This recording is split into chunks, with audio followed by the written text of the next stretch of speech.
여러분 안녕하십니까? 광주 MBC 뉴스데스크입니다. 1년여 만에 다시 광주 법정에 선 전두환은 학살 책임에는 묵묵부답하면서 헬기 사격은 극구 부인했습니다. 부인 이순자 씨와 함께 다시 법정에 나온 전두환은 또 꾸벅꾸벅 졸았습니다. 김철원 기자의 보도입니다. 전두환은 서울 출발 4시간 만인 낮 12시 반쯤 광주지방법원에 도착했습니다. 검은색 고급 승용차에서 내린 전두환에게 왜 반성하지도 않고 책임도 안 지냐는 질문이 이어졌습니다. 지은 죄가 많은데 왜 반성하지 않습니까? 수많은 사람들이 죽었는데 왜 책임지지 않습니까? 오후 2시에 시작된 재판에서 전 씨는 공소사실을 인정하느냐는 판사의 질문에 당시에 헬기에서 사격한 사실이 없는 것으로 알고 있다며 회고록에 자신이 쓴 대로 5.18 헬기 사격을 부인했습니다. 그리고 재판 시작부터 눈을 감더니 작년 재판 때와 마찬가지로 이번에도 재판 내내 조는 모습을 보였습니다. 계속 졸자 부인 이순자 씨가 깨우기도 했습니다. 전 씨는 그러나 이렇게 졸다가도 자신의 변호인이 사격 목격 증언이 부당하다며 자료를 제시할 때는 눈을 뜨고 바라보기도 했습니다. 코로나 때문에 작년에 절반으로 인원을 줄인 방청석에서는 살인마 전두환을 외친 방청객 한 명이 퇴정되기도 했습니다. 5.18 헬기 사격과 관련해서는 지난 재판과 마찬가지로 전두환 측 변호인과 검찰 간의 치열한 공방이 오갔습니다. 이른바 전두환 광주재판은 전 씨가 지난 2018년 5월 기소된 이래 2년 가까이 진행되고 있습니다. 검찰 및 피고인 측에서 신청한 증거들을 조사하고 또 이후 양측에서 추가로 신청한 증거들을 모두 조사한 뒤에 이를 바탕으로 법과 원칙에 따라 판결할 것입니다. 전 씨가 자꾸 졸면서 산만한 집중력을 보이자 휴정을 해야 하는 바람에 재판은 예상보다 긴 3시간 20분이 소요됐습니다. MBC 뉴스 김철원입니다. 이번 재판을 앞두고 5월 단체는 조용한 시위를 예고했습니다. 하지만 뜻대로 되지는 않았습니다. 사죄는커녕 사과조차 하지 않는 전두환의 태도에 항의가 빗발쳤고 전두환 동상에는 문매가 쏟아졌습니다. 우종훈 기자가 취재했습니다.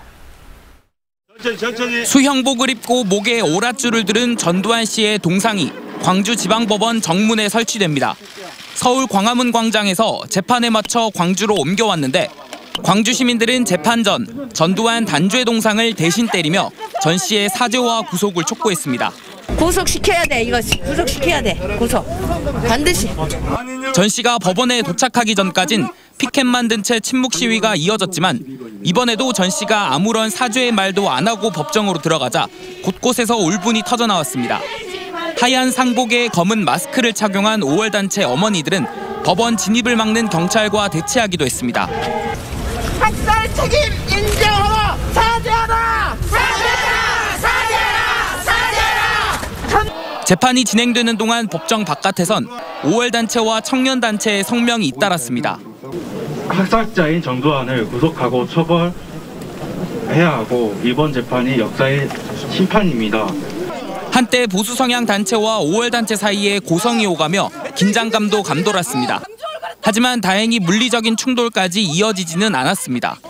재판이 끝나고 시민들이 계란과 물병을 던지기도 했지만 서울로 향한 전 씨는 끝내 단 한마디 사죄 없이 광주를 떠났습니다. MBC 뉴스 우종훈입니다. 전두환은 겨우 2번 출석했지만 재판은 이제 막바지입니다.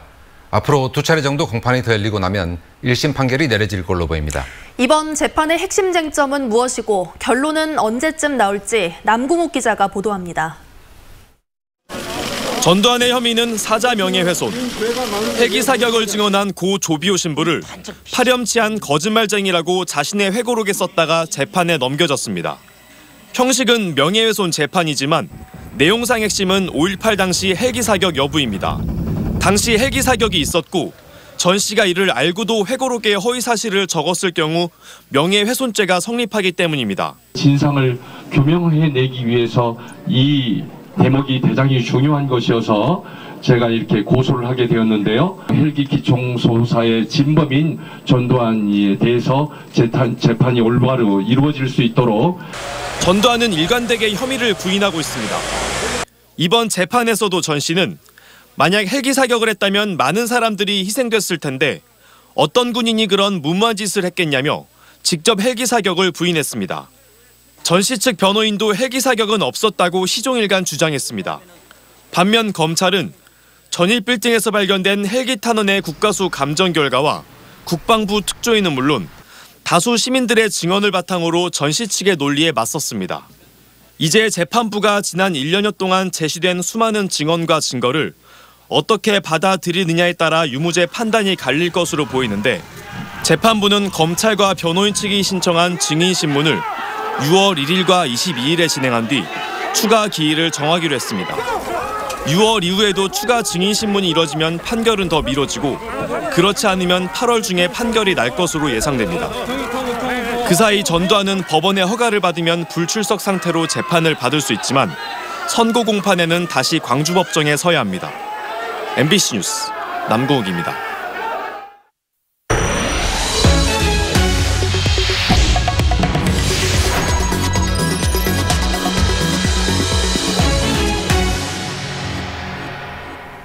꽉 막힌 광주형 일자리 사업의 돌파구를 찾기 위한 방안으로 광주 상생 일자리 재단 설립이 추진됩니다. 노동계의 동참을 끌어내기 위한 건데 광주형 일자리 정상화의 단초가 될 수 있을지 관심을 모으고 있습니다. 보도에 이계상 기자입니다. 노동계의 협약 파기 선언으로 교착 상태에 빠진 광주형 일자리 사업. 광주시는 노동정책의 수립과 집행 과정에 노동계의 참여 기회를 보장하기 위해서 광주 상생 일자리 재단을 설립하기로 했습니다. 상생 일자리 재단은 노사민정협의회가 마련한 정책을 집행하고 노동 관련 단체와 시설 등이 효율적으로 운영되도록 하는 노동 서비스 플랫폼으로서 역할을 하게 됩니다. 상생의 기업 생태계를 확산시켜서 한국 경제의 고질적 문제인 고비용 저효율과 노동시장의 불평등으로 인한 양극화를 해소하는 데 주도적인 역할을 하도록 할 것입니다. 광주시는 재단 설립에 앞서 노동 전문가와 공무원으로 구성된 상생 일자리 재단 추진단을 먼저 설치해서 광주형 일자리 사업에 노동계 의견을 적극 반영하도록 할 계획입니다. 이용섭 광주시장은 이 같은 뜻을 윤종의 한국노총 광주본부 의장에게 전달하고 노동계의 동참을 다시 한번 호소했습니다. 여러 절차가 필요하기 때문에 내부적인 논의를 거쳐서 이런 방향에 대해서 시에 통보를 할 예정입니다. 그래서 좀 시간이 필요하고. 광주시 의회 의장과 광주 지역 국회의원 당선인들도 광주형 일자리 성공을 위해서 노동계를 달랠 중재안을 마련하고 있습니다. 광주 글로벌 모터스 주주들이 이달 말까지 사업 정상화 방안을 마련하라고 최후 통첩한 가운데 노동계의 복귀가 이번 주 안에 실현될 수 있을지 관심을 끌고 있습니다. MBC 뉴스 이계상입니다. 4세대 원형 방사광 가속기의 나주 유치를 기원하는 대국민 서명이 230만 명을 돌파했습니다. 방사광 가속기 호남권 유치위원회는 오늘 오전 국회 앞에서 대국민 보고대회를 열고 4세대 원형 방사광 가속기의 나주 유치를 기원하는 서명이 230만 명을 돌파했다며 이는 호남권을 벗어난 전 국민의 염원이라고 주장했습니다. 또 방사광 가속기의 나주 유치는 충청과 영남에 편중된 대형 연구개발시설의 지역균형 발전을 실현시키는 전기가 될 것이라며 나주 유치의 당위성을 설명했습니다. 여수 앞바다에 위험한 아열대 어종이 잇따라 출몰하고 있습니다. 맹독성 파란고리 문어에 이어 상어 중에 가장 난폭하다는 백상아리까지 나타났습니다. 보도에 강서영 기자입니다. 거대한 상어가 크레인으로 옮겨집니다. 지난 26일 여수 향일암 앞바다에서 길이 5m 10cm, 무게 3톤가량의 백상아리가 그물에 걸렸습니다. 상어 중에서도 가장 난폭한 백상아리는 1990년대 이후 국내에서 어민 2명을 공격해 사망케 한 식인상어입니다. 고기를 올리는 상황에서 이제 꼬리가 털면서 이렇게 올라와서 사람도 잡아먹을 수 있겠구나, 영화에서 보던 그게 현실로. 이번에 잡힌 백상아리를 포함해 1996년부터 국내에서 그물에 걸리거나 해수욕장에 등장한 백상아리는 총 25마리. 전문가들은 수온이 상승하면서 백상아리 출현이 잦아지고 있다고 설명합니다. 남해안에는 1년 연중 그 백상아리 분포한다고 봐야 되는데 4월 달에 그 쿠로시오 난류가 이렇게 올라오거든요, 아래에서. 주요 먹이가 그 상갱이거든요. 그 오징어를 따라서 상갱이들이 올라오고 상갱이를 따라가지고 백상아리들이 이렇게 올라오는 거예요. 실제로 지난 50년간 우리나라 연근해 수온은 1.2도 올랐는데 이는 전 세계 수온 상승폭의 2.4배입니다. 수온이 상승하면서 맹독성 아열대 어종 파란고리 문어를 발견했다는 신고도 늘고 있습니다. 2012년부터 총 15마리가 발견됐는데 지난해 발견된 것만 5마리입니다. 파란 고리 문어는 청산가리 10배의 독성을 갖고 있어 만지기만 해도 위험할 수 있습니다. 이처럼 위험한 아열대 어류가 잇따라 출몰하자 여수해양경찰서는 해안을 찾는 시민들에게 안전에 유의할 것을 당부하는 한편 잠수 어민들에겐 혼자가 아닌 팀을 꾸려 조업할 것을 당부했습니다. MBC 뉴스 강서영입니다. 광주의 한 폐기물 업체에서 발견된 현금 4천만 원의 주인이 끝내 나타나지 않아 소유권이 업체로 이전됐습니다. 광주 북부경찰서에 따르면 지난해 7월 광주 북구의 한 폐기물 수거업체에서 발견된 현금 4,265만 원의 주인이 6개월간 나타나지 않아 유실물법에 따라 현금의 소유권이 발견 업체로 넘어갔습니다. 이 업체는 세금을 뺀 3천여만 원 가운데 일부는 북구청에 장학금과 이웃돕기 성금으로 기부하고 나머지는 직원들에게 나눠준 것으로 알려졌습니다. 세월호 참사 당시 국가정보원이 민간인들을 사찰한 정황이 확인돼 사회적 참사 특조위가 검찰에 수사를 요청했습니다. 사참위는 기자회견을 열고 지난해 국정원으로부터 2014년 4월 17일부터 약 8개월 동안 작성된 참사 관련 동향보고서 215건을 입수해 조사한 결과 48건의 보고서가 유가족 사찰과 관련된 것이었다고 밝혔습니다. 또 국정원이 자체 예산을 들여 이제 일상으로 돌아가자는 내용의 동영상을 제작해 보수 성향 사이트에 게시했고 보수 언론 등을 통한 맞대응을 포함한 당시 정국과 관련된 조언을 하기도 했다고 밝혔습니다. 저출산과 전출 인구 증가로 광주 인구가 꾸준히 감소하고 있습니다. 광주 인구정책 종합계획 연구자료에 따르면 광주의 인구는 지난 2014년 147만 5,800여 명 수준에서 정점을 찍고 지난해 145만 6,400여 명 선으로 떨어졌습니다.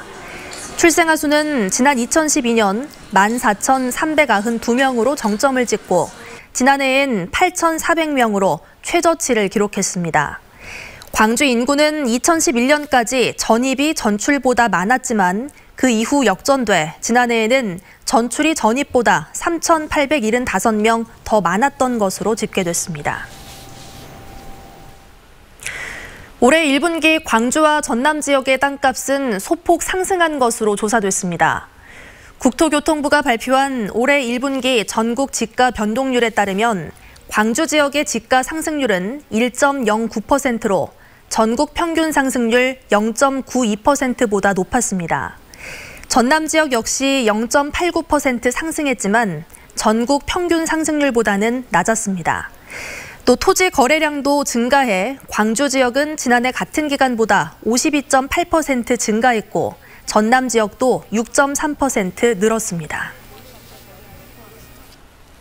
광주지검 목포지청은 마스크를 판매하겠다고 속인 뒤 판매 대금을 가로챈 24살 A씨를 사기 혐의로 구속 기소했습니다.